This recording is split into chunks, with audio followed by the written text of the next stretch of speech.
అందరికీ నమస్కారం. నా పేరు సిట్టం శ్రీనివాస్ మాదిగ, రాజోల్ నియోజకవర్గం ఎంఆర్పిఎస్. అదేవిధంగా మరి నిన్న మాజీ పార్లమెంట్ సభ్యులు హర్ష కుమార్ గారు మాట్లాడిన మాట వీడియో చూసాం. మరి మాదిగలకి ఏబిసిడి వర్గీకరణ చేస్తానన్న అంశాన్ని మొదటగా గౌరవ చంద్రబాబు నాయుడు గారు ఎన్నికల మేనిఫెస్టోలో పెట్టారు. ఇది దళిత జాతికి వ్యతిరేకంగా ఉంది, దళితులు కలిసి ఉండే పరిస్థితి లేదు అని చెప్పేసి ఆయన ఒక వివరణగా మాట్లాడడం జరిగింది. ఆయనకి ఏబిసిడి వర్గీకరణ అంశం పైన పూర్తిగా అవగాహన ఉంది. అయినప్పటికీ మాల మాదిగ మధ్యన చిచ్చు పెట్టే విధంగా అని అంటూ ఉన్నారు. ఈ ఏబిసిడి వర్గీకరణ అంశం వల్ల దళితులు కలిసి ఉండలేదని చెప్తూ ఉన్నారు. ఇవన్నీ కూడా ఆయన సంస్కారం లేని మాటలు అని నేను తీవ్రంగా ఖండిస్తూ ఉన్నాను. ఏబిసిడి వర్గీకరణ అంశం ఒక చంద్రబాబు నాయుడు గారే కాదు, గతంలో రాజశేఖర రెడ్డి గారు, గతంలో జగన్మోహన్ రెడ్డి గారు, ఇంకా కిరణ్ కుమార్ రెడ్డి గారి ప్రభుత్వం కావచ్చు, రాజశేఖర్ ప్రభుత్వం కావచ్చు, అలాగే తెలంగాణ రాష్ట్రంలో కేసీఆర్ గారి ప్రభుత్వం కావచ్చు, ఎవరు ఏ రాజకీయ నాయకులు ముఖ్యమంత్రి అయినా కూడా ఏబిసిడి వర్గీకరణ న్యాయమైన అంశమని, దీనికి చట్ట సవరణ చేయాలని చెప్పేసి ఉమ్మడి రాష్ట్రంలో అసెంబ్లీ తీర్మానాలు తెలుగుదేశం, బీజేపీ, అప్పుడున్న కాంగ్రెస్, సిపిఎం, టీఆర్ఎస్, ఇతర పార్టీలన్నీ కూడా ఏకగ్రీవ తీర్మానాలు ఆమోదించి అది పార్లమెంట్కి పంపడం జరిగింది. ఈ విషయాన్ని గతంలో యూపీఏ ప్రభుత్వం కూడా సమర్థించింది, కొన్ని కమిషన్లు వేసింది. దీనికి కొత్తగా చంద్రబాబు నాయుడు గారు మళ్ళీ నేను ఏదో ఏబిసిడి వర్గీకరణ చేస్తానని చెప్పిన మాట కాదు.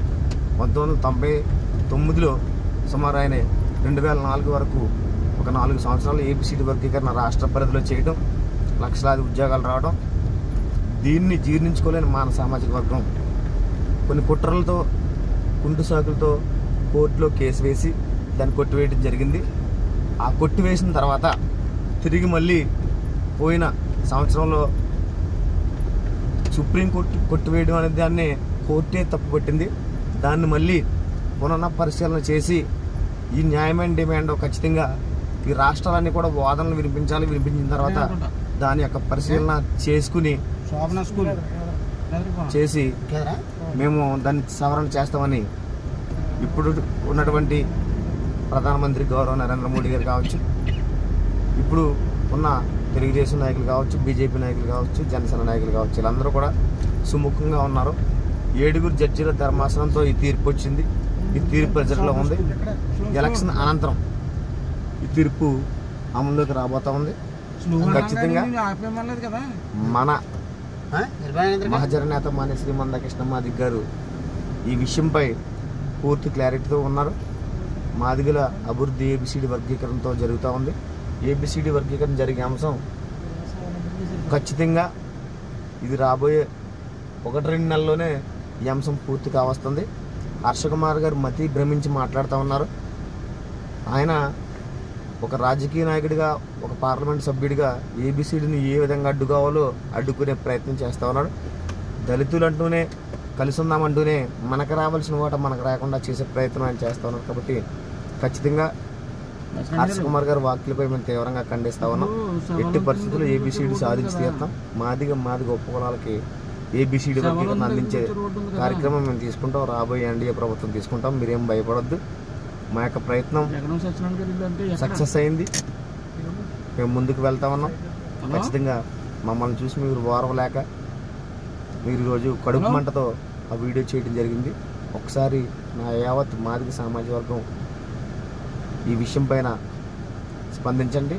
ఖచ్చితంగా ఈ 2 రోజుల్లో ఈ ఎన్నికల ప్రచారం ఉంది కనుక ఈ ఎన్నికల ప్రచారంలో బట్టబయలుగా నారా చంద్రబాబు నాయుడు గారు ఏబిసిడి వర్గీకరణ చేస్తాను, కృష్ణ మాదిగ ప్రచారానికి వస్తూ ఉన్నాడు.